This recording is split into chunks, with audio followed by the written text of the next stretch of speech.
Welcome to the Endless Honeymoon Podcast. I'm your host, Natasha Leggero. And I'm with my husband, Mrs. Natasha Leggero. How are you, Tosh? I'm good. Hell yeah. Feeling good myself. Oh, I had a moment. Moshe's obsessed with are you talking about your surf session? No. Oh, no. okay. What were you going to say I'm obsessed with? The beach. I am obsessed with the beach. Like the way you look at the waves, I feel like you're going to push our child's stroller off the cliff. Wait, that sounds like an obsession with killing my child. No, you're just like, every time you see waves, you just kind of like go into a different zone. Oh, like I would accidentally walk off a cliff into the beach with the child there. Like you went on a surfing adventure yesterday, and you said you were swimming with dolphins. There were dolphins. It was actually really funny. I was surfing with my friend Andrew Michon from a respectful, socially distant amount of space. And these dolphins, when you surf, sometimes you see dolphins, but it's always an amazing sight. It's always like a beautiful gift from the gods, you know? And this couple who were clearly new surfers, like they didn't look grizzled. They were on boards that showed that they were like noobs, right? They were paddling by and these dolphins were breaching and blowing out of their blowholes and the sun was setting. And Andrew says to him, he goes, "Hey, look, dolphins." And they were like, "Oh," and just kept paddling. Who did he say it to? This random couple that was paddling by. And they didn't care. It's just like, how jaded can one be? That someone's like, "Hey, look, dolphins," and you don't look. Right. 100 feet away, dolphins. We're in fucking quarantine. There's fucking God's majesty blowholing. I would never want to be swimming next to a dolphin. I Really? would start screaming. Oh, they're so beautiful. But what if they like, I don't know, bump into you or something? Wouldn't that be a gift? I don't know. I don't want to ever be out like where I can't really have my feet on the ocean floor. Well, you might not make a good surfer. But speaking of the ocean, Natasha got us an Airbnb on the ocean last week, and we had a little mini vacation, and it was really awesome. These people... It was pretty magical. We were staying in someone else's house, though. In Carpinteria. And I feel like their lives seemed so much better than ours. They had everything dialed to such a degree that at the end of the Airbnb, I was walking around the house making notes. I went to their digital display on the refrigerator, and I wrote down the temperature that they keep on the refrigerator and freezer, because our ice cream kept melting. But that's crazy, because now the ice cream tastes perfect. No, it worked. I went home... and the ice cream is frozen at a perfect consistency. What did you say to me? You said that I haven't had ice cream of this consistency in our entire marriage. It's true. And we were sitting there. When the freezer says hot, like high, I think that it's making it more hot. I don't know. I don't know how to like set a freezer. Well, it says none of those things. It's a digital display. It's a very specific. Anyway, we were looking around. They had books by that guy Osho, the leader of Wild Wild Country, and I was like, "Oh, that kind of makes sense a little bit." But let me frame it. So they have like this like half an acre farm where they grow like one of everything. It was just like they have like artichokes and strawberries and spinach, herbs and a marijuana plant. And then you walk a little bit further and you're just at the ocean. You cross some train tracks. You're at the ocean. The Amtrak surfliners going by, ring a ding ding. The most beautiful. Everything was dialed in. And then they get to come back to their house. The decoration was perfect. And then they had like a whole kid zone. And at a certain point, I turned to Natasha and we were kind of feeling with a trampoline. We were having such a good time and it was such perfection. And then we started to feel slightly self-conscious. We were like we have a nice place, but our life is in complete disarray. How do these people have it so dialed in? And I just go, you know what, honey?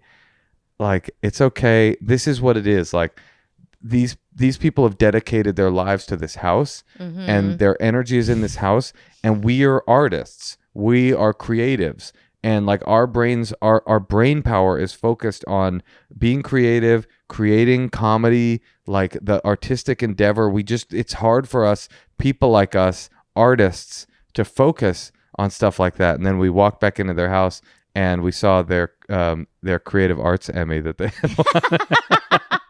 I spotted the Emmy while we were eating. I was like, go see what it's for. And it was like, oh, I guess they're artists too. We're just sloppy bums. But it was like the perfect mix. Like, it wasn't fancy. It was just like sustainable and chic. Anyway, and this is Airbnb talk. You're tuned in. But hey, now we're back to our lives. We're back to life. Life in LA. Content creators. I got to get to the beach. I got to make some changes and move to the beach. But here is the heartbreaking moment I had today. This is a total change of subject. Okay. Are you ready for this? Yeah. This was just so sweet. I was giving your child a a bath tonight before putting her to bed. And there's this little toy that I bought her in the Denver airport. Do you remember airports? Mm-hmm. There were hubs of transportation that we used to. You remember airplanes? Do you remember travel? Do you remember airplane food? Yeah, airplane food was a trip. It was not as good as regular food. I don't know if you remember that. At any rate, I bought her this little like wand in this toy store at the Denver airport that like it's got a little spiky ball at the end and it's a purple ball. And when you hit it on a wall, it flashes. It's like a rave or something. Yeah, it's like a rave wand. And she loves it. And it's just a little trinket or whatever. And she was in the bath and she grabbed it and she banged it against the wall. And it didn't come on. And she's like... Because it's not supposed to be in the bath. Well, that's probably part of it. But I was like, oh yeah, it's not... It seems like it's not working anymore. And she's like, what? I was like, yeah, it's like it ran out of batteries. And she's like, what? I go, yeah, things run out. And the look on her face, it was... She almost started crying. And it was obvious that it was the first time she realized the idea that things don't last forever, that things break and things wear out. I said, yeah, things break and they wear out forever. You burdened her with the idea of impermanence. That's life, isn't it? I was just thinking that, like, that's what life is. Life is like a series of learning lessons, some of which are very beautiful, but some of which are heartbreaking. And they start very small and very simple. But I thought to myself, oh, exactly what you said. I just burdened this like innocent with the idea of things falling apart. I did that with her today too. Same thing. I told her, please come help me do the dishes. And she said, no. I said, we have to do the dishes because I saw a cockroach and we don't want to have a cockroach in our house. There's a cockroach in our house because I saw one. You burdened her with the idea of vermin? And then she started crying. She's like, I don't want a cockroach. And I was like, yeah, why did I just tell her that? And like, now she's got to now she says, I wanted her to kind of be as afraid as me. Why? I don't know. I did the same thing to her earlier this afternoon. I sat her down and I said, xenophobia and nationalism is truly a cancer on a verdant and equitable society. And I said, Drumpf is an orange-fingered Cheeto man. And she started crying. And she said, do you say this to me every day, Daddy? At any rate, I just thought that was it was just a very like poignant moment. Was like, oh, there's no way around this. There's no way around this lesson that you must learn as life goes on, that things fall apart, that batteries run out, that purple balls don't always blink, and mom and dad are going to die. That's what I whispered to her right afterwards. All right. Well, let's take a call. You want to take a call? Let's take a call. Let's take a call. Let's take a call. First, we're going to call the one and only Molly. In Toronto. Molly, my favorite drug in Toronto, my favorite city on the east coast of Canada. Is that? Oh, yeah. That's a Eastern area? Yeah, it's like... I miss Toronto. I don't. I do. I love Toronto. They're some of the best live stand-up comedy fans in North America. Like too much modern structure. Like too many modern structures. In Toronto? There's too many modern structures? What do you live in? Old Jamestown? I feel like colonial Jamestown? I feel like there's all these like little tiny apartments on like Toronto's a cool city. Just felt like overdeveloped and like. Well, I miss Toronto, and when I come back on tour there next year, hopefully people will come. Also, I know nothing. I'm sure it's a beautiful place. You know everything. All right, let's call her. Molly.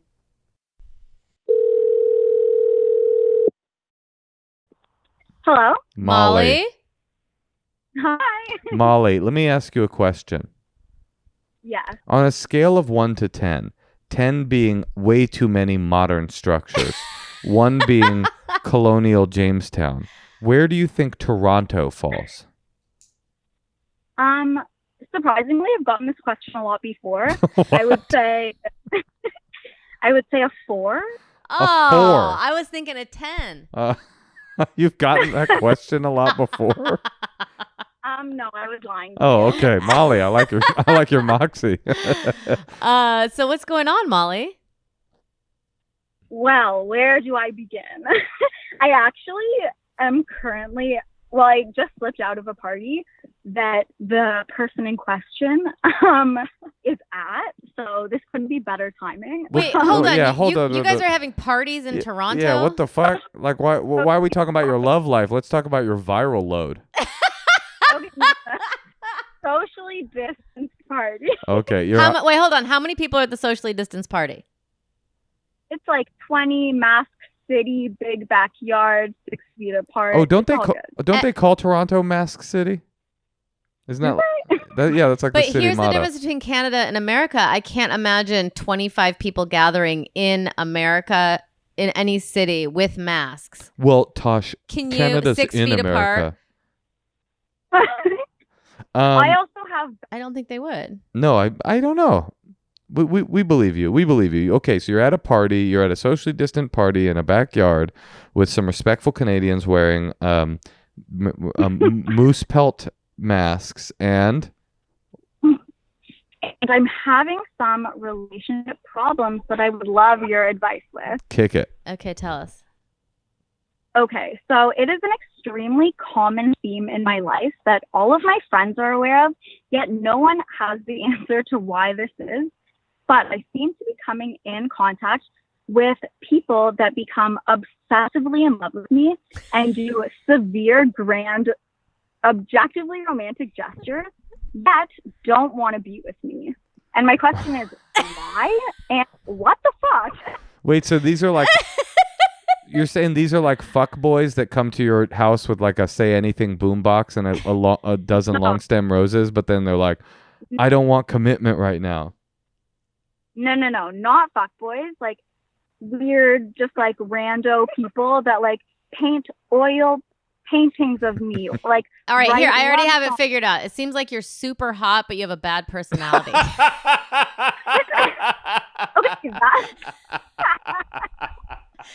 You would think, wouldn't you? No, Like, as someone who's super confident, I can accurately say that I am hot, but I'm not hot enough for people to just be doing crazy shit like this left, right, center. Okay. So they do this stuff. You meet, it's like a whirlwind, and then whirlwind, and then it just kind of dies out, like peters out after what, 2 weeks? No, this actually lasts like months, years. It's a long situation. Wait, I'm confused. Molly, take us back a few steps. So what is the issue exactly? Yeah, maybe make it centralized among around this guy in particular. What did he do? So the current example that we're dealing with is I met this guy. We really clicked, really got each other. We met at the Jewish summer camp that we worked at. And yeah, we just really loved each other on many different levels. We hooked up once. It was fun. We were like friends after that. We've been friends for years now. And I've made it really clear that I have a crush on him, and he's made it somewhat clear that he just wants us to be friends. And then recently he sent me a fucking love song that is so romantic. A love song? And yes. What do you mean he sent it to you? Like he wrote it? Is your name in it, or is he just like, check out this song I wrote? Is it, hey there, Delilah? He said, I wrote a song about you, and then sent me the recording. He addressed me by name in the song. It has Can we hear it? word. Yeah. No, Could you play us a snippet on your phone? I actually can't because I don't have it. Also, I can't. Oh, because it'll identify but who he is, and you're okay. I got you. Okay, Yeah. that's weird. Straight up, that's weird. So you say to him, "I have a crush." He says, "I just want to be friends," and then 6 months later, he's like, "Oh, Molly, meet me at Tim Hortons." And riding on a moose, we'll drink maple syrup in the back of the van, or something like that. How did you know the word? I'm good. I know your culture. Is that so? That's basically the situation. Yeah. So then I approached him. I said, "What do you feel, huh?" And he was essentially non-responsive. He just like moaned and groaned in discomfort until I finally left because there was nothing. How many girlfriends do you have with you right now, Molly? I have my one girlfriend who forced me to write into you guys. Wait, let's put her on the line for a second. Okay. She's a little timid. Oh, she's too scared. Okay, fine. So that's you've cut off my advice at the past, because I was going to say, if I was in that situation, the right thing to do would be to confront that person and say, you're sending mixed messages. I told you I liked you, and it's not a normal thing for a person that just wants to be friends to write a love song. But you're saying you basically did that, and he moaned and groaned. Are you sure he didn't just come? It's possible. Who can be sure, really? But he can. I suspect it. He can do the dip check. Yeah, well, I suspect that it was pure moaning and groaning, but who knows what was happening. Have you had sex with him? Yeah, one time, right? No, we did not have sex. It was like a romantic night of just kisses and talking until like 4 a.m. and cuddling, weird shit like that you see in movies. But Got it. We didn't have sex. Got it. I mean, I'm with Moshe. I think you just need to be a little more flirty with him. And like, what if you texted him like any more songs coming up? Or I don't know, like ask him to do something? Is that the issue? She likes him. But he says, I don't like you, and then a week later sings her a love song. This is bizarre. And you're saying this is a theme in your life? Yes, very much so. That's interesting. Yeah. This often happens to her. People that don't want to commit to her do big romantic gestures to her. I've asked my friends if they have any theories, and the one prominent theory is that I resemble men's mothers, and they are like have this like fucked up Oedipus complex where they want to fuck their moms and they think I'm hot, but also they can be like emotionally vulnerable with me because I'm like their mom. And I think that theory. What about you makes you think that you're just like any man's mom? Because she's Jewish. Okay. I mean, that's basically what it is. I think that you should maybe pose that to him. Since saying to him, "What are your feelings?" didn't work. Maybe go to him right now at the party and just like kind of like pull him into your bosom and you say, "Mommy loves you. Mommy loves you. Good time." And just like see if that works. Do you think that is a correct No, I think this is a assessment? No, I think you just have a strange luck. Yeah, I used to think that that mentally ill people were more likely to come into conflict with me because I had an energy that attracted them. But now I realize, no, I just had a few experiences like that. I think that I do think that another conversation is in order. Explain to me, how did you confront him after he sent you the thing? Where was this, and what were the circumstances? Right. So we've spoken twice about it. The first time was a week after he sent it to me. I texted him saying, because he wasn't in the city I was in. So I texted him asking if we could call and talk about it. So we had a phone call. And then the second time is we briefly spoke about it like half an hour ago. Oh, at the party while he was drunk. When did he moan and groan? On the phone or just now? On the phone. Well, a little bit of moaning now, but a lot on the phone. I mean, okay, I do have this. I don't know why you have a mystical circumstance where men that are not interested in you in any way make origami cranes for you. But I do have a solution, a practical solution. Tosh, what do you think of this? I think that when someone sends you mixed messages like that, and they're not willing to talk to you about it, and they're not willing to cop to it, they're being emotionally manipulative, and it's time to no longer have them in your life and no longer talk to them. Cut him off. Yeah, and see if you cut him off, if he comes back with some more songs, then you'll have more information. That's what I think. And you know what? Yeah? You're welcome. Also, Molly, I think that you should probably find a dirtbag that would treat you like absolute garbage and just stick with that guy. Because it seems like the guys that treat you nice aren't interested. Wow, I never thought about it that way. It's just an idea. It'll be hard to find a dirtbag in Canada because they're all so nice. But I know. You can do it. You can find them. Molly, good luck out there. Find some. Thank you so much, guys. Our pleasure. Bye. Hope we helped. Bye-bye. That was interesting. I mean, I do believe what I said is that sometimes you start to create a narrative about yourself that you are isn't exactly true. right. That's all it is. It's probably happened like 2 to 3 times. Right. And, she just hasn't met the right person. And eventually, she's obviously fun and funny and good looking, or at least she says so. And so she'll find somebody, a lot of this stuff, and I don't like saying it to the people on the call, but a lot of these calls, I get the feeling that Molly's probably pretty young. It seems like the folly of romance when you're young. People don't know how to do it. That guy probably does like her, but who knows what his issue is? And he's, you don't write a love song to a woman with her name in it, and you're not interested. It's just like, these are boys, Molly. Maybe she was like 19 or something. Yeah, that's what it felt like. These are boys. You need to find a man a man and a woman can express their feelings clearly without giggling and groaning. Exactly. All right. I have to do a 10-1. Okay. That's Hollywood for she's got to take a hot piss. Okay. We'll be right back after Natasha takes a hot piss. Okay, so Moshe. How was your piss, Natasha? It was good. Was it a good piss? Yeah, I'm sorry. You dump a hot load? No, it was just a hot piss. I mean, that's what I meant. Dump was the wrong word. Yeah. Did you splash a hot load? Yeah. Did you? My daughter thinks that you pee. She can sometimes pee standing up. What's your daughter? Your daughter? I feel like her generation will stand up and pee. That's kind of cool. Because of gender rejection? Yeah, they're just like, whatever. Like, she'll just hold onto a tree stump and just pee.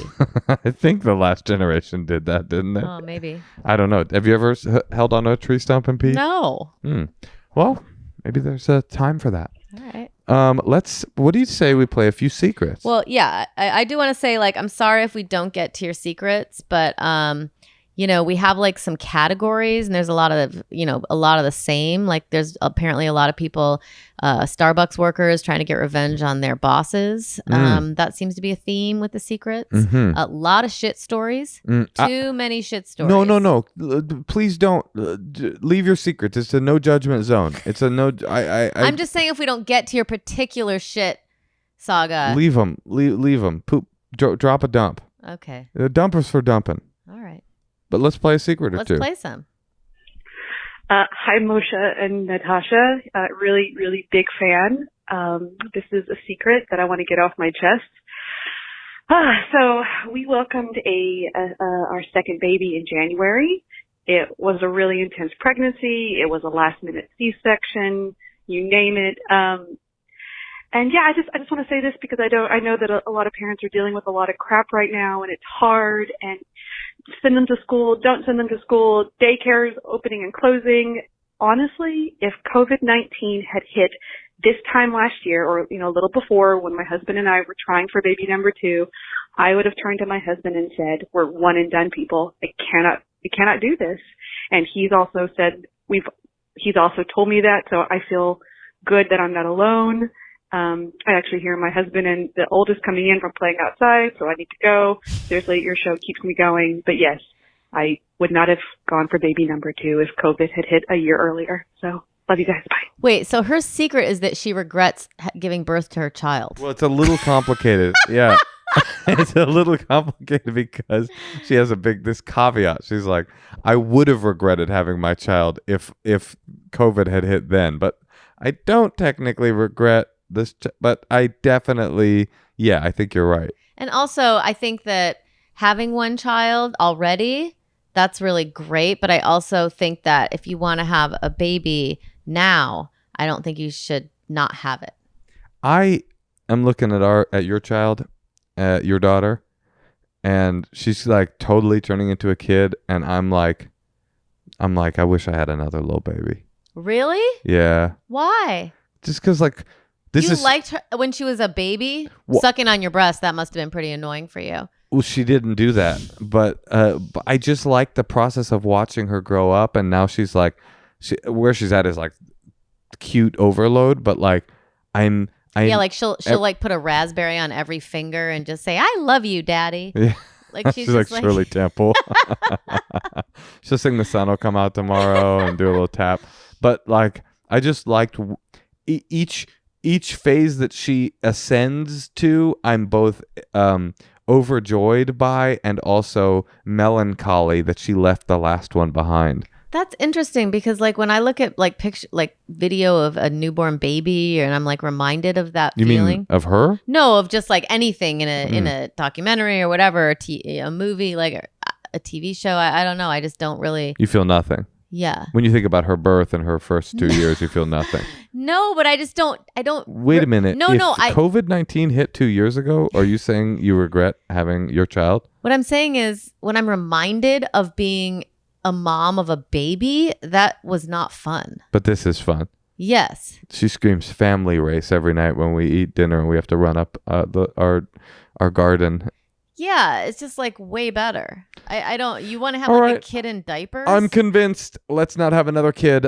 I don't know if it's physically possible for us to do so. Regardless, I was just going to pitch that we adopt a vulnerable foster child, but you know what? You've convinced me. Let's let that kid rot. I would do that. Let's play another secret. Okay. Hi, this is a secret. It's funny that you guys were talking about the chamber pot thing because this morning I really, really, really had to shit. And my husband takes these 45-minute shits in the bathroom. And I thought I was going to die. So I had a couple of different options, one of which was shitting in the backyard. But what I did was take my 3-year-old's potty into our bedroom and hover over it and shit in it. But what happened is just as I was finishing up, my 3-year-old peeked into the door. So I got up really quickly and later on when my husband was out, she asked me why I pooped in her potty and I totally gaslit her and told her that I did not poop in her potty, that I was just cleaning it. So that's my secret. That's a good lie. No, it's not. Why not? Because the kid is old enough to know that you don't clean a toilet by putting your ass up to it.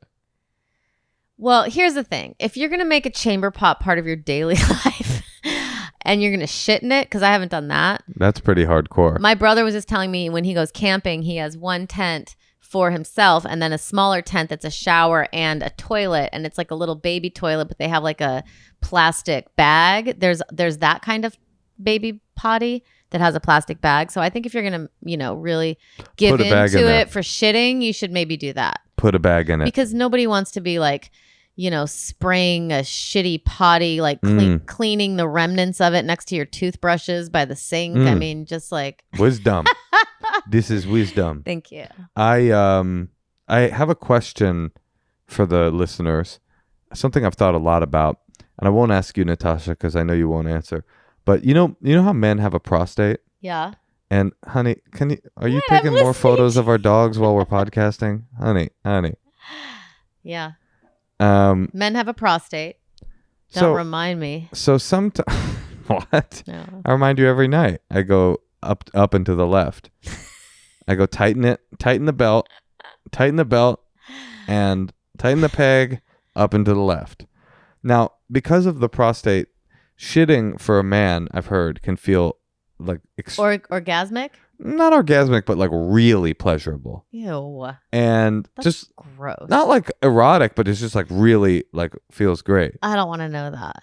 Okay, I had a feeling. Maybe wrong podcast, but I don't have another one. Okay. Anyway, my question is, women don't have one. Is shitting unbelievably pleasant sometimes for women? Write in. Let us know. Let me ask you this. Do you think women are funny? Women? I mean... let's play another secret. I mean, I'm just saying, maybe sometimes shits feel good. Sometimes shits feel... Is that serious? You think that's an ignorant question? I don't know. I always assumed the prostate is involved in the... Well, the shit is sliding past the prostate, isn't it? It's like poking it. So how is it coming out in a woman? There's no prostate. It's just coming out the butthole. It's just a tube. Okay. There's no little button. The prostate is a strictly sexual organ? Well, it's definitely partially... I mean, imagine... Okay, think of it this way. Imagine your G-spot was in your asshole. And every time you went to go poo-poo, you got your G-spot stimulated. Ew. Well, it'd be more pleasant, wouldn't it? Let's take another secret. Okay. But write in. endlesshoneymoonpod@gmail.com. Ladies, when you go poo-poo, does it feel great? We'll take the answer off air. Hello, I have a secret for you. They're somewhat related. One is that I left graduate school for financial issues, but I still constantly educate myself. I read a lot. I do a lot of research. So I have a lot of knowledge, just no paper proof of it. But if people ask, I tell them that I have a master's, and sometimes I say that on job applications if I know they won't check or if it's not too crucial to have one for the job itself. But also, because of that, I also never wrote a thesis. But I do get into picky fights with people where they think they know more than I do, but I know that I know more than they do. So I just, whatever the topic is, I say, you can't tell me you know better. I wrote a thesis on it. So I just kind of lie about my education to make myself feel better and make others feel small. I don't know if that's a personality fault. Oh, well. Thank you so much. I love your podcast. I feel like she redeems herself by being so cool about, like, being so open about her flaw. I also think it's a very human instinct. I think everybody does it. Not everybody says I wrote a thesis on it, but everybody lies about articles they've read when they're arguing about politics. And they saw a headline, or they skimmed it, or they forgot they think that there's an article, and they, talking about myself. Yeah, everybody does that. I've definitely. What I do a lot is I'll mention I have a degree. If I'm fighting about like the Middle East, I'll mention that I have a degree in religious studies with a focus on Western religions, specifically Islam and Judaism. So I'm an expert. But it's like, how much of a lie is that? That's not a lie at all. But I went to college 15 years ago, and I've done literally nothing with it ever since. And it was like a BA? It was a BA. Ooh, I'm sorry. What? Okay. All right. Should we do one more secret or take another call? Wait, but let me just finish my thought on sorry. her. I think that I don't know. I had an idea for her. Yeah. Maybe so you don't feel completely guilty about lying. Like, maybe start thinking about your thesis and start thinking about what it would take to finish the master's, even if you can't afford it right now. I like it. Just start compiling it in your head. So it's I'm in the process of getting my master's. And so now you're more working on it, and it'll help expand your mind and also start to, focus you in a way. What are you really interested in? If you were doing, what is a thesis? I've never had a master's degree. You just pick one thing and you work on it for a year. How does it work, Moshe? You're smart. Yeah, well, I have a bachelor's degree in religious studies with a focus on Western religion. I think I might have written a thesis. A thesis is a very large final paper that sometimes, especially with a master's degree, can even be the length of a book. Is it a hot take? I think this, and no one else has really thought. So if I went to graduate school for religious studies with a focus on Western religion, like I had planned on doing before I decided to become a comedian, I was going to become an academic. Thank God I didn't go that route. Maybe I would have written my thesis on raves in Israel, or maybe I would have written my thesis on a Hasidic offshoot that dresses their women like the Taliban. It's like a specific thing, but it has to be something that interests you. You choose your thesis topic along with your advisor, and they help you write this paper. And sometimes if a thesis is good enough, they'll publish your thesis because it's book length, and they'll publish it, and that'll be your first academic book. And as they say, publish or perish. And I did publish, but not in my field. I published a memoir called Casher in the Rye, available on Amazon and your ebook reader right now. Good one. Thanks. Should we, what do you think? Do another call? Yeah, but if anyone out there has written a thesis or has heard of I'm curious. What would this woman have to do? She would have to reapply to graduate school and finish her master's and then write a fucking thesis. But I actually think she should go the other route. I just think writing a thesis sounds so cool to me. Yeah. It's basically like a philosophy of thought that you have about a topic that interests you. Yeah, really the simplest way to describe it is that you write a book about a topic in your field of expertise and of your field of study. Wow. And it's got to be pretty specific because most books have already been written in your field of study. Right. So you got to really have a specific angle, right? Cool. Yeah. I think she should go the other route.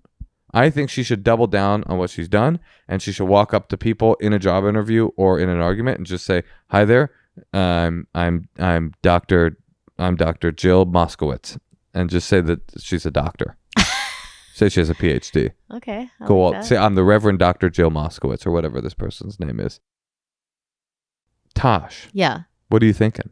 Let's take a call. Let's take a call. Okay, we're going to call Haley in Ontario, California. Hold on. This is crazy. What? We just called Molly in Toronto, Ontario, Canada. Now we're calling Haley in Ontario, California. I mean, is that synchronicity or what? I don't know. I know I've been taught. Isn't there like a improv in Ontario? There is. Ontario reminds me of like breeding pod, strip mall, kind of like, am I right? Is that kind of what it is? I'm not. I love Ontario and Toronto. I think it's got a perfect amount of charm in the buildings. See, all I know about cities is like when I would fly there to like do a bad club. You used to fly to Ontario? No, but It's I would in go LA. there. Okay, let me just tell you They this. do have an airport. Okay, I have a confession. Yeah? Toronto Yes. and Ontario Yes. are both cities I've bombed in. So I'm like, that city kind of sucks. You're like, no, too modern. The buildings are a bit modern for my taste. Like, when you start comedy and you start doing like too much too soon, like Sure. you start trying to like go make people at like a mall laugh. Yeah. Can I ask you a question? Yeah. Honest question. What does bombing feel like? Fuck you. No, I'm serious. I've heard a lot of comedians talk about it, and I'm always just like, huh? All right, let's call Haley. Haley.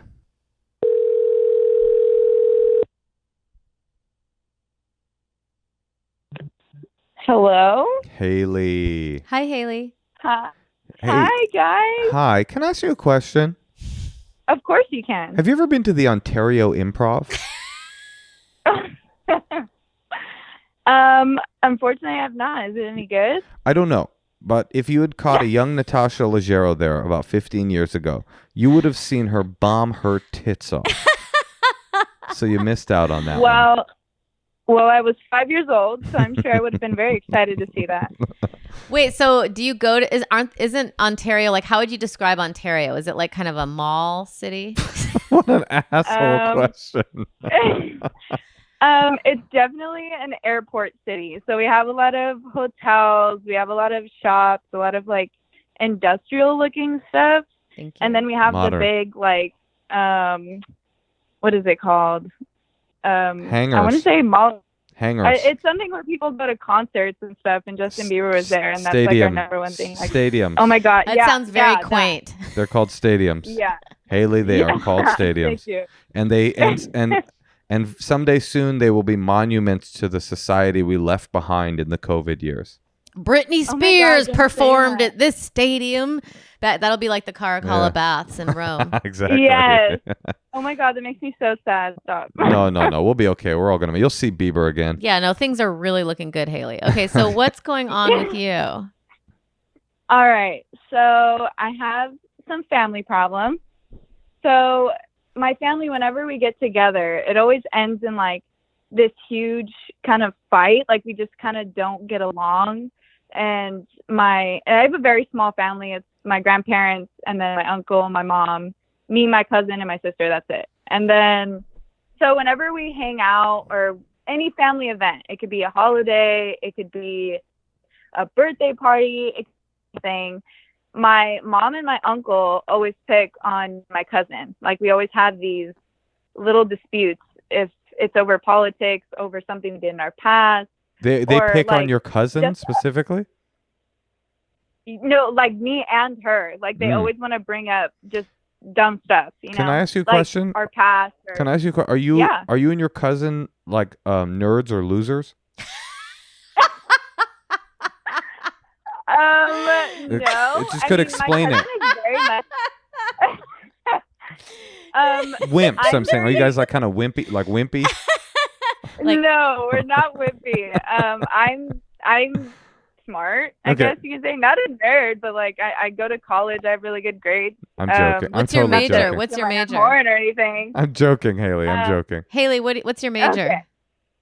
I am a linguistics major, or like speech and hearing science. Oh, speech and hearing science. I know a little bit about that. Cool. Okay, so Haley. Yes, I want to be an audiologist. Oh, interesting. Audiologists are the Mm. the people that test people's hearing and stuff, right? I know, but I feel like that's like people saying like I'm a psychology major. No, it's so much more specific than that.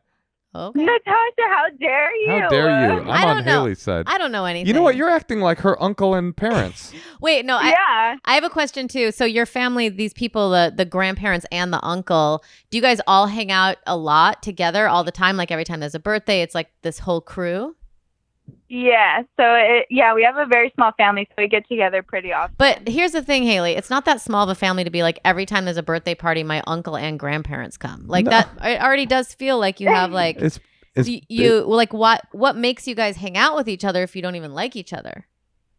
I don't know. I think it's our grandparents, or my grandparents, because they're very familial, if that's the right word. Like they really like when all of us come together and can hang out. And that was another point that I was going to bring up, was that my grandparents literally spend all day preparing the house or wherever we're going. And, they prepare for us to have a good time, like make food and, clean the house and all this stuff. And then we end up going, and my uncle and my mom and me and my cousin, I guess, ruin it for everybody. And my grandparents get really upset. So, and not upset at us, but just at the situation. okay, so hold on. So Haley, it's you and your cousin, yes. And then your mom and uncle gang up on the two of you? Yeah, pretty much. And I know so, that sounds really fucked up. No, I get it. Yeah. I think I understand it. And your cousin is your uncle's kid, right? Yes. And you're Weird. your mom. Yes. And you're So your the brother and sister gang up on their kids together. Yeah. And And honestly, and I've been thinking about this a lot, I think it has a lot to do with like them being kind of jealous that our grandparents just like us better a little bit. interesting. And what is the fight? What is the thing about? Is there any? Yeah, what are their go-to cut downs? Right. Is there any themes to it, or is it always? Is it just? Yeah. Yeah. What is it? It's politics, big time. And the fact that like they think they have like superiority over us because So they're are Trump older, I supporters, guess. and you guys are like gonna vote for Joe Biden. What if she's like, nope, the opposite, baby. This No. Go ahead. This is very simple. I don't know what you think, but this is very simple. The politic. You're probably right that there's some there's a bunch of. It sounds to me there's a bunch of things going on. There's jealousy.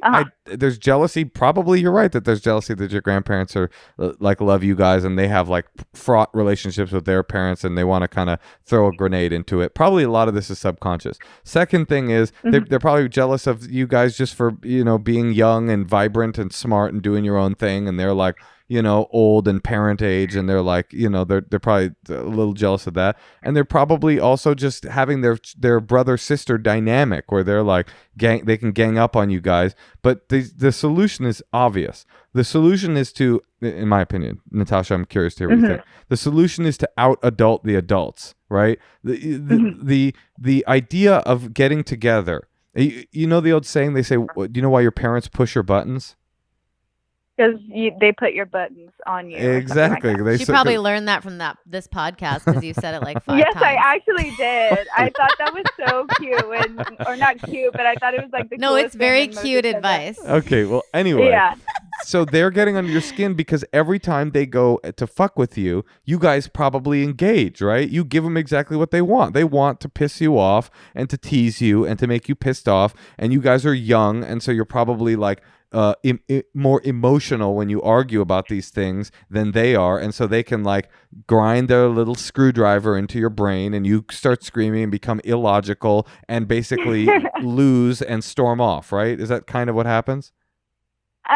A little bit. Sometimes it ends, with somebody leaving, and Right. sometimes it ends just with me being like, okay, whatever, I'm gonna go take a nap or something. I don't know.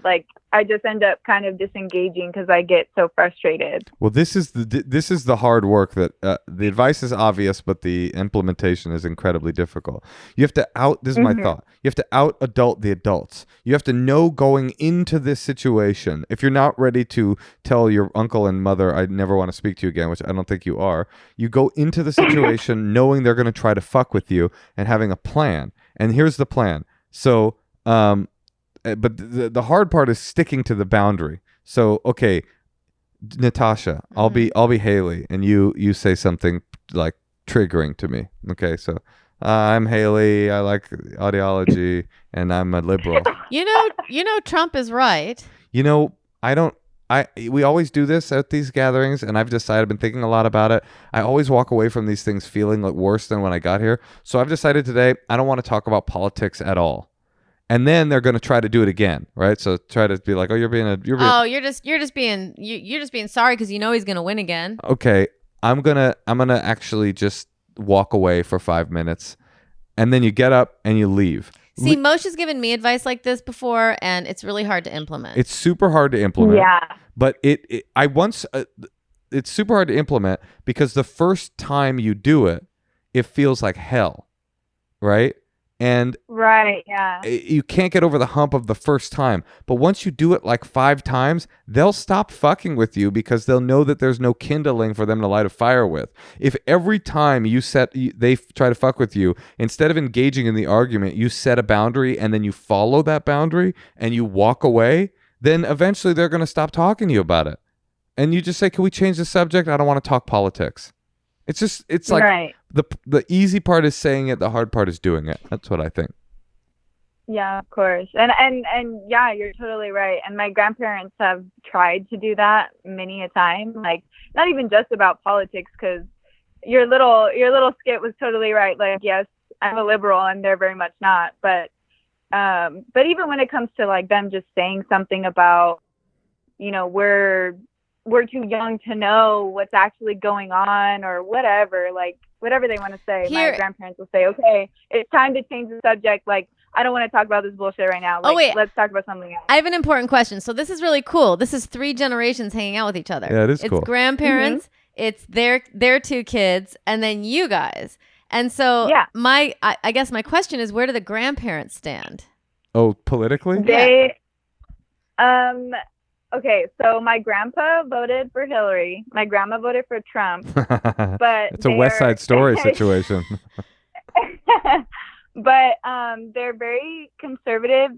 They are immigrants from Portugal, where it's very, you know, conservative. I guess that's the word. But yeah, they're very much conservative, but not to the point where they are involved in politics. Like they're pretty much like, I don't really care, and just, I don't know. My grandpa gets anxiety when he thinks about it, and then my grandma's like, "Oh, well, I just want, you know, Catholicism to be a thing again." But yeah, pretty here's much the thing. Okay, go ahead.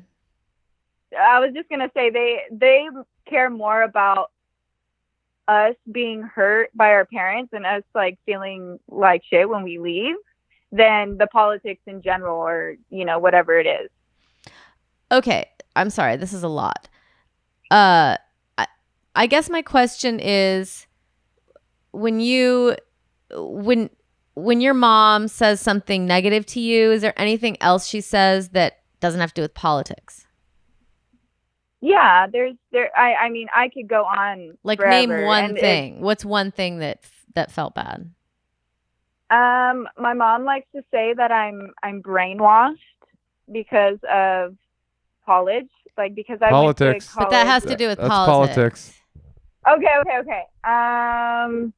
Oh, she likes to bring up how I'm always at my boyfriend's, or I'm always with my boyfriend, or so she's something critical about my boyfriend. Critical, and Yeah. And I think you're right. Jealous. I mean, it's just so simple. Did you have a thought on that? Well, I just think part of me thinks it's her family does seem kind of close. So I feel like maybe if she could stop engaging, that's the answer, in any way, then Yeah. maybe you could actually help make your family, because it seems like you guys must kind of like to be around each other, because you guys are always like 3 generations of people hanging out with each other. Like, that's so special, like that you could make a documentary about that, and meanwhile you're like, oh, we don't really like each other. So I think that's really special. And then I also think that, you know, like my brothers and I would fight all the time, but like I would never really fight with my one brother, but then my other brother, they'd always in a fight. And then I remember I hung out with them once when we were adults, and like the one brother said something, and then he got so mad and they started screaming. Like, it just went to 10 immediately. And I was like, oh, I never engage in that level at all. Like, I'm just not interested. Like, no, Natasha's right. The secret here is truly, you have to out adult your parents, because we are living in a golden age of middle-aged people acting like children. Just it's Right, like exactly. it's never been this bad. It's never been this bad. It's because of Facebook. People like to fight on Facebook, and that kind of psychic energy is trickled down into our parents' generation. And it's always sad to me when I see like an old man like calling someone like a libtard cuck on Facebook. I'm just like, you were supposed to be Yeah. smoking a corncob pipe, like reading the paper and thinking about philosophy, and instead you're just like calling somebody gay on Facebook. Like, it's just like, so your job, because you don't get to choose your family, it's like, oh, it's too bad that your parents are act like assholes when they get together, but your job is not to win the fight with them, it's to prevent the fight from occurring. And the way to prevent the fight from occurring is to never engage. You'll never win the fight. No, you'll never win the fight. Your job is to walk off, not storm off. And right? what's an easy script? Like, Yeah. I just don't want to talk about that. Yes, exactly. Oh, I don't really want to talk about that. And then they do it again, because they're not going to stop. They're bullying you. You'll say, I don't really feel like talking about it. They'll say it again. You go, Mom, I'm going to be honest. If you keep talking about that, I'm probably going to go. And if she keeps talking about it, politely, don't storm off, because that's probably what happens. You go, Mom, fuck off. And then she goes, oh, look at you, fuck off. Look at you talking to fuck off. That's the way a child talks. You talk to your mom like that, and you go, Mom, you're being unreasonable. Oh, I'm being unreasonable. Well, I think it's unreasonable that you're learning about, Marxist philosophy in college. And then all of a sudden you're just like, this is total bullshit. And then you bail and you storm off screaming, right?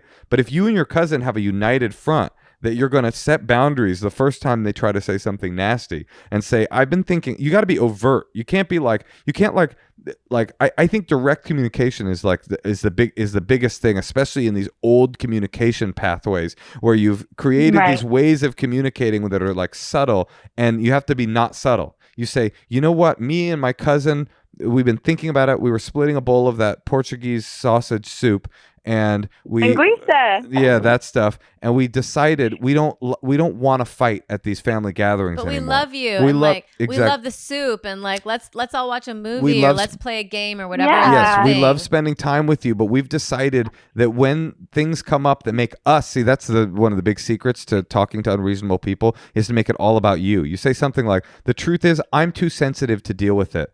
I'm just, it's my problem, and I know you guys, it's not your problem, it's my problem. I'm too sensitive to deal with it. That is a great manipulation. And when you bring something up that makes me feel sensitive or makes me feel like, I'm just like, I can't deal with it, I'm just going to let you know it's a topic I don't want to talk about. And then when they do it, you'll just let them know, and then they're definitely going to do it again. They'll probably even make fun of you when you set your boundary, because nobody likes being exposed for being a bully. There's no way they're going to hear it and go like, wow, we've thought about it and you're really right. They're going to go like, oh my God, look at you. You want a participation trophy or whatever bullshit people like that say.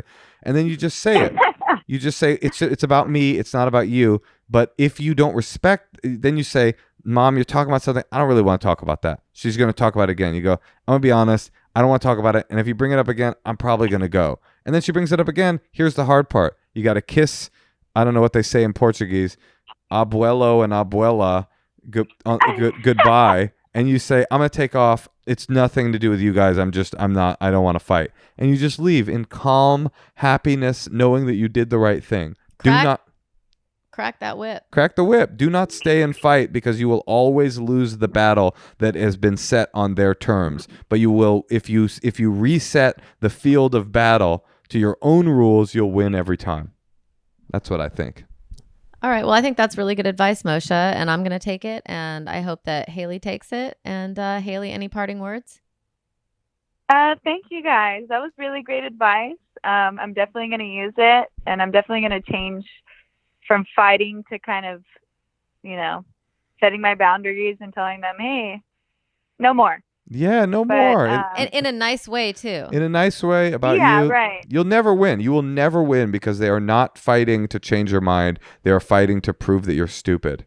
It's like, it's not going to happen. Course. It's like, Thank you guys. You know in your heart of hearts that their way of living is crumbling, and they know it too, and that's probably why they're picking on you. Okay, good luck, Haley. Yeah. Haley, will you do us a favor? So much. Tell us how it goes. Of course. Write our producer and tell us how the first stanza went, and we would love to know if anything changes.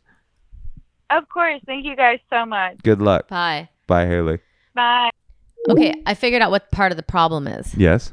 So basically, our parents' generation, they all had kids when they were like 23 Yeah. to like 30. And so they hadn't really found themselves yet. Totally. So now they're like old and they're like, oh, now I'm like, there's Facebook and the internet and ideas. And I never got my degree. But, you know, like, what about this stuff that I'm learning? And oh, these people I've always hated. And Yep. I don't know. I feel like And they don't have the big internet's not good for that. and they don't have big social lives Right. of varied people. So the only people that they can take it out on is their kids.